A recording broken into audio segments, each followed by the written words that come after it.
Ek lees vir ons saam. Toe hulle by die plek kom wat Kobbeen genoem word, het hulle hom daar saam met die misdadigers gekruisig, die een aan sy regter en die ander een aan sy linkerkant. Toe sê Jesus, Vader, vergeef hulle, want hulle weet nie wat hulle doen nie. Hulle het sy klere verdeel deur te loop. Een van die misdadigers wat daar gehang het hom gelaster deur te sê, is jy dan nie die Christus nie? Red jouself en ons ook. Maar die ander een het hom tereggewys en gesê, is jy nie bang vir God nie? Jy ondergaan tog dieselfde straf as hierdie man. In ons geval is dit regverdig, want ons ontvang die verdiende straf vir ons dade. Maar hierdie man het niks verkeerd gedoen nie. Verder sê hy, Jesus, dink aan my wanneer u in u koninkryk kom. Jesus antwoord hom, ek verseker jou, vandag sal jy saam met my in die paradys wees. Dit was al omtrent 12 uur, toe kom daar duisternis vir die hele land, en dit het tot 3 uur geduur. Die son het opgehou om te skyn. Die voorhangsel in die tempel het middeldeur geskeur. Jesus het hard uitgeroep, Vader, in u hande gee ek my gees oor. Na hierdie woorde het hy sy laaste asem uitgeblaas.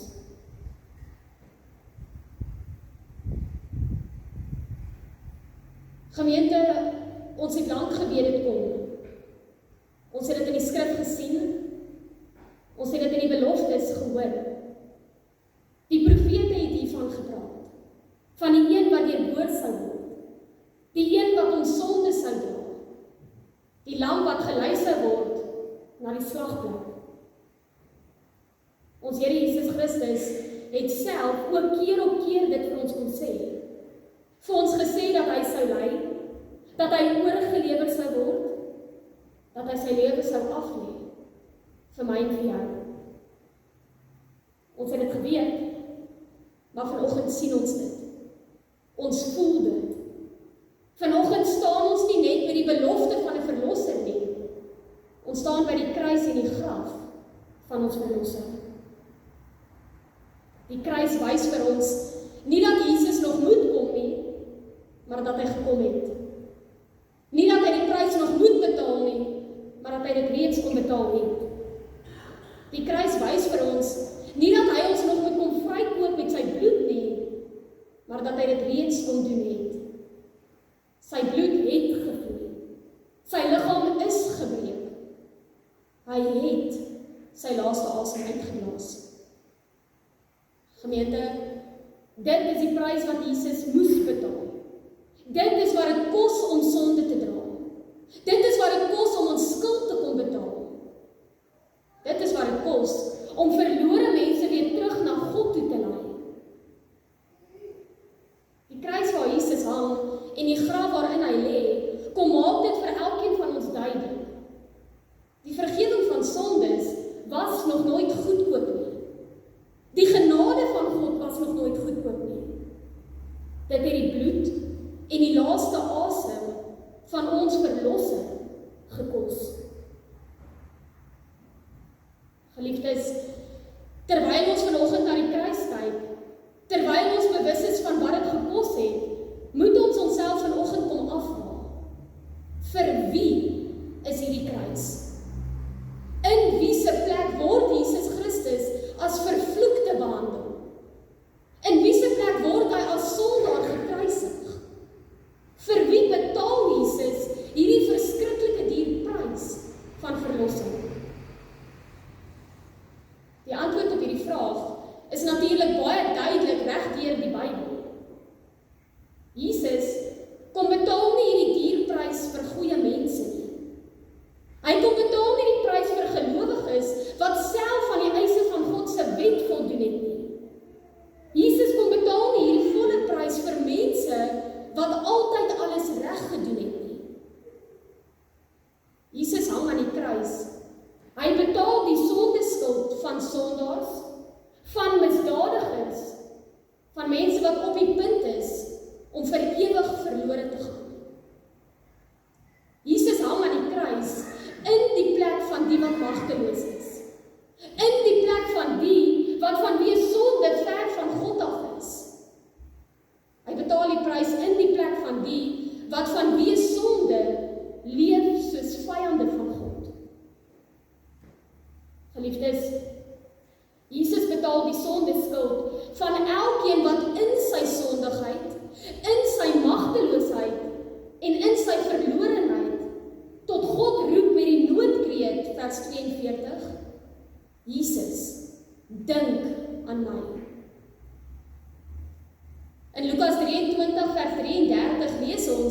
dat Jesus saam met 2 misdadigers gekruisig is. Die optrede van hierdie 2 misdadigers aan die kruis verskil egter totaal en al van mekaar. Ons lees in vers 39 dat die een misdadiger selfs nog daar aan die kruis vir Jesus gespot het, hom belaster het en sy goddelikheid ontken het. Die tweede misdadiger doen dit egter glad nie. Nie net spot hy nie vir Jesus nie, maar hy kom tot geloof in Jesus daar aan die kruis. Hierdie tweede misdadiger sê in vers 41, in ons geval is die straf regverdig, want ons ontvang die verdiende straf vir ons dade. Maar hierdie man het niks verkeerd gedoen nie. Die tweede misdadiger hang daar aan die kruis langs Jesus Christus en dan bely hy sy sonde. Nie net bely hy sy sonde nie, maar hy erken ook sy skuld. Geliefdes, daar's egter vanoggend iets nog diepers as net hierdie misdadiger se skulderkenning wat ons moet raak sien. Dit is sy belydenis in Jesus se goddelikheid. Hierdie tweede misdadiger snap daar aan die kruis iets wat baie min mense rondom hom snap. Want terwyl die skare na Jesus Christus kyk, waar hy daar aan die kruis hang, dan sien hulle net nog 'n man wat sterf. Terwyl die Romeinse soldate na Jesus kyk, dan sien hulle net nog 'n gekruisigde misdadiger. Terwyl die eerste misdadiger kyk, sien hy net 'n mislukte redder. Maar hierdie tweede misdadiger, hy sien iets heeltemal anders. Hy sien iets wat niemand anders raak sien. Hy sien die koning en die verlosser raak. Hy sien die ewige koninkryk wat nader kom. Hy sien lewe waar almal anders net dood sien.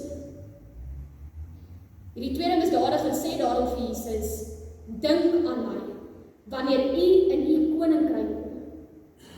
Met ander woorde, hy besef dat die dood geen mag oor Jesus Christus het nie.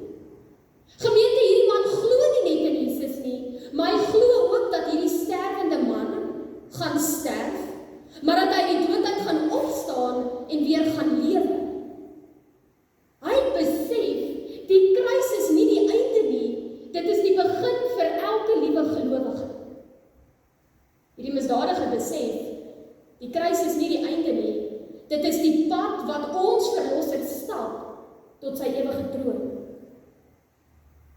Daarom volg hierdie misdadiger se noodkreet. Jesus, dink aan my. Hierdie misdadiger sê nie, Jesus gee my nog 'n kans nie. Hy sê nie, Jesus, kyk na alles wat ek al reg gedoen het in my lewe nie. Hy sê ook nie, maar Jesus, kyk, ek was altyd vriendelik en vrygewig nie. Nee, hy weet hy is 'n sondaar. Hy weet hy verdien die straf vir sy ongehoorsaamheid. Hy weet daar is geen manier waarop hy nou kan opmaak vir al sy sonde nie. Daarom sê hy eenvoudig, Jesus, dink aan my. Wanneer hierdie misdadiger sê, dink aan my, dan is dit baie meer as net 'n versoek om onthou te word. Hierdie woorde is geanker in geloof. Met hierdie woorde erken hy dat Jesus Christus die enigste een is wat hom kan red. Hy erken ook dat Jesus die enigste een is wat mag het oor die sonde en oor die dood. Hierdie misdadiger glo dat hierdie gekruisigde man nie net 'n slagoffer is nie, maar dat hy die koning is met 'n ewige koninkryk en 'n ewige troon. In hierdie noodkreet lê daar daarom 'n diep geloofsbelydenis.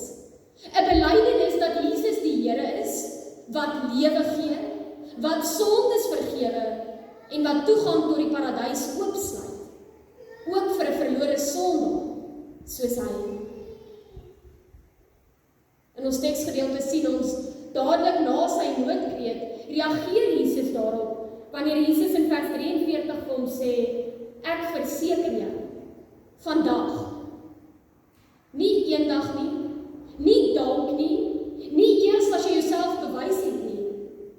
Nee, vandag sal jy saam met my in die paradys wees. Gemeente, ons mag dalk wonder, hoe is dit moontlik?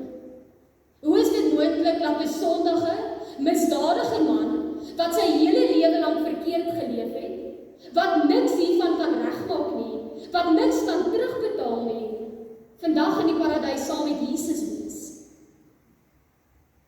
Geliefdes, 'n sondige man, 'n misdadiger, kan vandag in die paradys wees, want langs aan hom hang daar iemand wat die volle prys vir hom betaal het. Jesus Christus se bloed het tog ook vir hierdie misdadiger langs hom gevloei.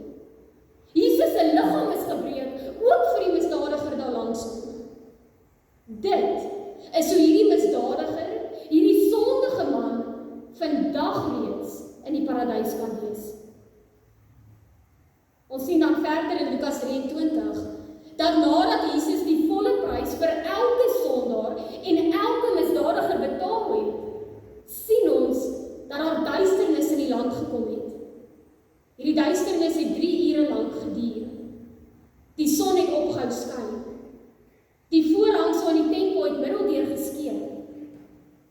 Jesus het hard uitgeroep: Vader, in U hande gee ek my gees oor. In sy laaste oomblikke vertrou hierdie misdadiger homself aan Jesus toe. En Jesus vertrou homself aan die Vader toe. Geliefdes, as die verhaal van Jesus se kruisiging hier op Golgotha geëindig het, dan was hierdie belofte van 'n verlosser net 'n leë belofte. Dan was daar vandag geen hoop nie, geen verlossing nie, net 'n mislukte verlossingspoging en 'n geslote graf. As gelowiges weet ons egter dat die verhaal van Jesus Christus nie net hier eindig nie. Want God is die een wat is, wat was en wat ook sal wees. Hy is die een wat in beheer is. God is almagtig. Hy is genadig en hy is ook regverdig. Oor 3 dae, Sondagoggend, sal die graf van ons verlosser leeg wees. Die leë graf is nie net 'n wonder nie, maar dit is 'n goddelike verklaring. Die leë graf van Jesus bevestig dat God die finale offer, die volmaakte offer van Jesus Christus, aangeneem het. Die leë graf bevestig dat al ons sondes betaal is. Die leë graf kom bevestig dat ons redding en ons verlossing volbring is. Vanoggend, byna 2000 jaar na Jesus se kruisiging, kom staan ons as gelowiges ook nog voor hierdie selfde kruis. Wanneer ons vanoggend hier bymekaar is, dan weet ons is nie beter as die misdadiger aan die kruis nie. Ons is nie meer werd as hierdie misdadiger nie. Ons is net so skuldig soos hy, net so magteloos, net so sondig. Net soos hy, het ons ook niks wat ons vir God kan bring nie. Geen goeie werke wat ons kan aanbied nie. Geen verskoning vir ons oortredings en vir ons ongehoorsaamheid nie. Daarom gemeente, wanneer ons vanoggend by die voete van Jesus se kruis staan, dan kan ons ook niks anders sê as om saam met hierdie misdadiger te bely: Jesus, dink ook aan ons. Wanneer ons hierdie woorde in geloof uiter, dan weet ons dat die troos van die evangelie ook dadelik tot ons kom. Want Jesus sal nie net eendag aan ons dink nie. Hy gaan nie net dalk of miskien aan ons dink nie. Nee, Jesus kom verseker ons. Toe hy daar aan die kruis gehang het, toe sy bloed gevloei het, toe hy sy laaste asem uitgeblaas het, toe het hy alreeds aan elke liewe een van ons gedink. Daarom gemeente, staan ons nie vanoggend voor God as veroordeelde sondaars nie, maar ons staan hier as die kinders van God. Nie omdat ons verander het nie, maar omdat die seun van God se bloed ons kom skoonwas het. Dit is uiteindelik die enigste rede waarom vanoggend waarlik 'n goeie Vrydag is vir elkeen van ons wat glo in die gekruisigde en die opgestane Here. Gemeente, laat ons daarom nie vanoggend hier uitstap met seer harte nie, maar laat ons die uitstap met 'n vasberadenheid en 'n geloofsoortuiging, omdat ons weet dat die graf van ons verlosser Sondagoggend leeg sal wees. Amen.